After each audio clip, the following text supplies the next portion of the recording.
Hey, it's OG again.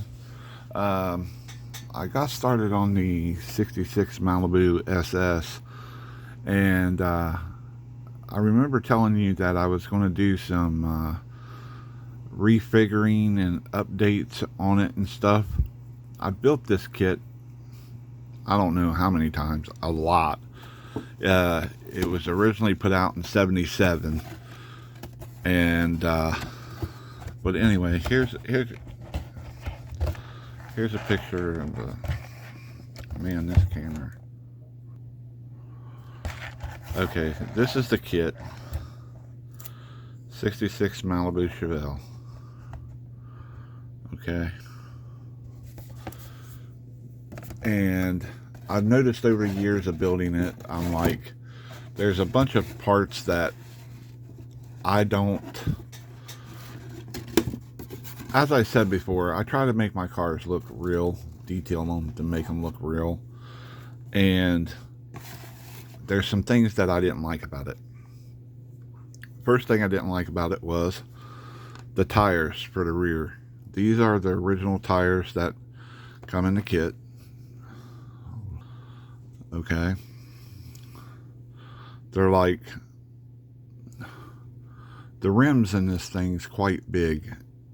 It's like a low profile wide tire or something. And they look out of proportion on the car. Okay.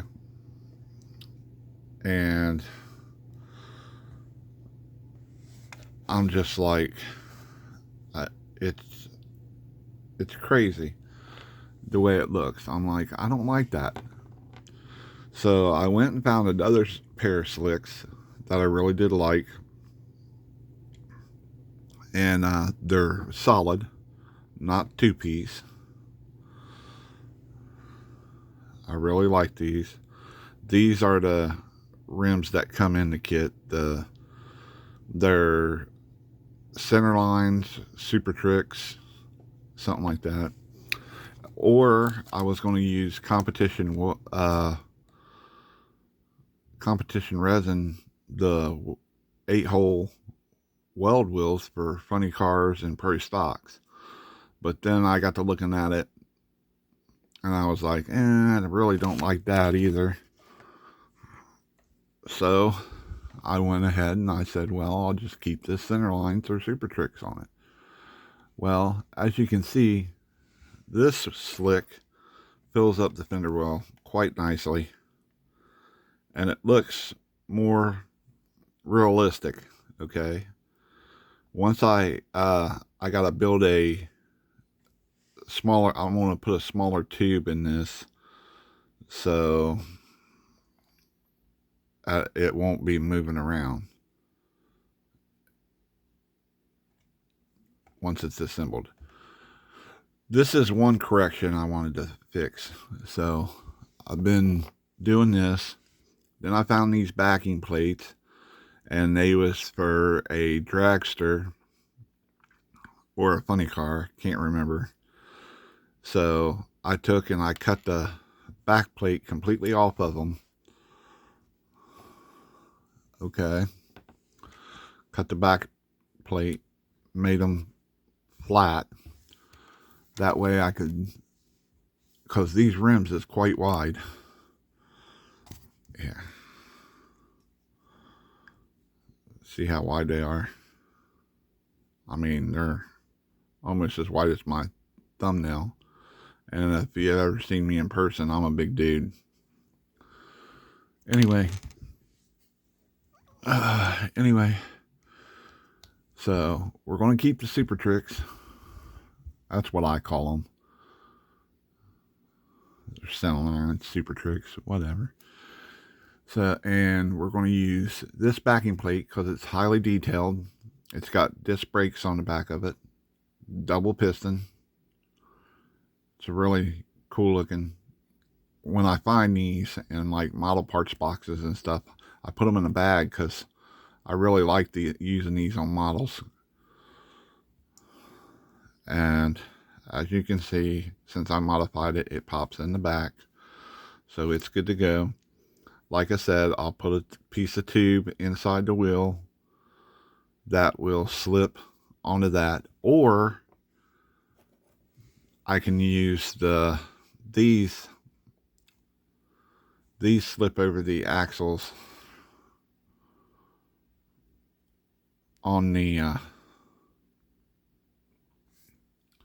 car's axles. There, I zoomed in. This thing, it's taken me a few minutes to learn how to use this thing. It's a stand, so I'm doing the best I can. But it's going to take some use to it. But yeah, I'll clean a couple of those up, and I'll put that in between the backing plate and the wheel, and glue it, and hopefully that will slip on the axle with no problem and hold the wheel on there correctly. Either way, like I said, I don't like rolling models, so you know, it'll be fine. Also, I'll probably make another video tomorrow. I'm going to be working on the engine. Like I said, I've built this kit multiple times.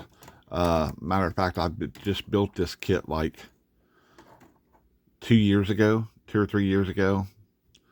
And when I was working on my granddaughter's trike, I said I would love to put a blower on it. Well, this kit and one of the kits, this kit come with a blower system on it. Okay. And just in case you guys have any doubt that I'm talking out my rear, I gotta find the tree with the part on it.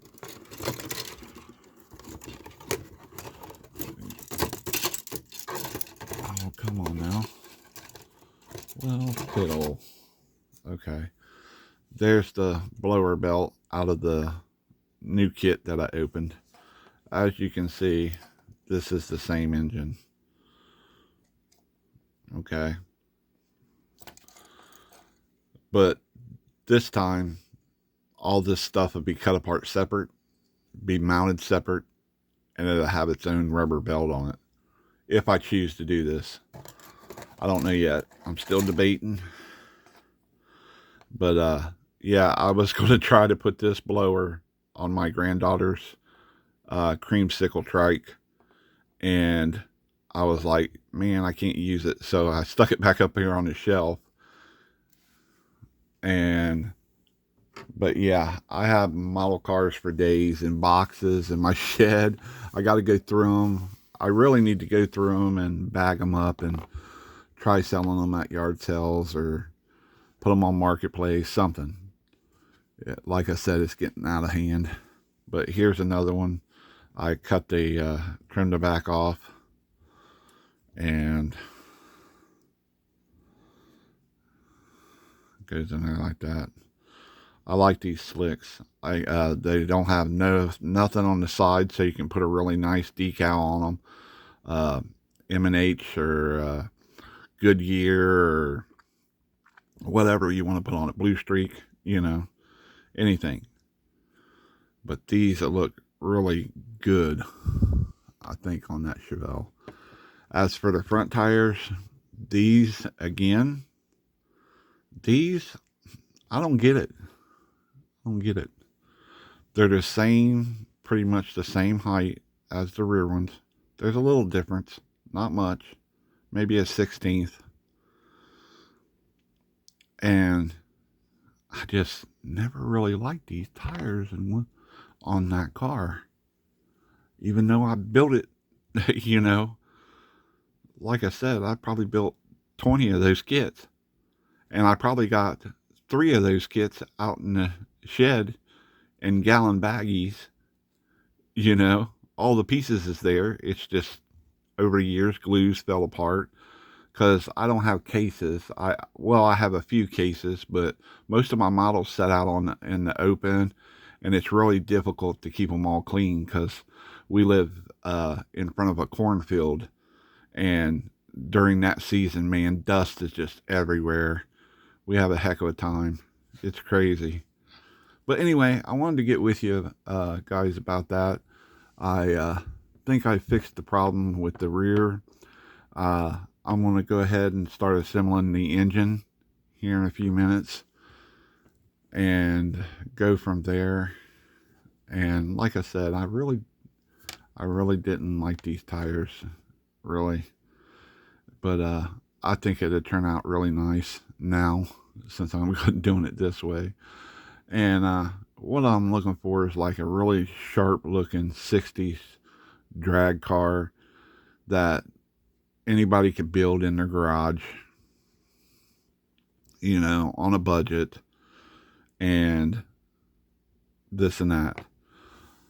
And I was like, well, these tires and wheels, I'm tired of that. So I figured if that was the model going to be picked, which it was, I was going to do some things to it to make it look more like a 60s drag race car that some guy just maybe bought it new from 1966, you know, and took it over to GM had programs back in the 60s. You could bring a car in, you could buy different packages on it, engine packages, different cams, different intakes, different carburetors, different exhaust even. You can get disc brakes, drum brakes, whatever your desire was back then. You could take it into GM and literally tell them what you want, and they would put it on the car for you. Of course, you got to pay for it. You know, money for a Chevelle back in 66, I imagine it was probably like, I don't know, 5 or 6 grand maybe. In today's dollars, that's probably 50 or 60 grand for a really sharp looking stock Malibu 66 SS Chevelle 427. It probably had a Z package or something on it, or what do they call those motors? All aluminum 427 or something. You know, you could get, like I said, you could get anything back then. Anything that you can get now that's updated, you could get back then. Original stuff. I mean, it's crazy. And but yeah, that's the update on the 66 Malibu. I thought I'd let you guys keep you guys informed about that. And as you can see, I still got fidgety fingers because my neck's still jacked up, man. Hopefully it'll be okay this year. But yeah, I'll put some black wash in there and maybe tone them down, dull coat them a little bit. Naturally, they wasn't that shiny back in 66, you know, but it is what it is. All right, guys, I'll give you a talk to later or something. Take care and stay blessed.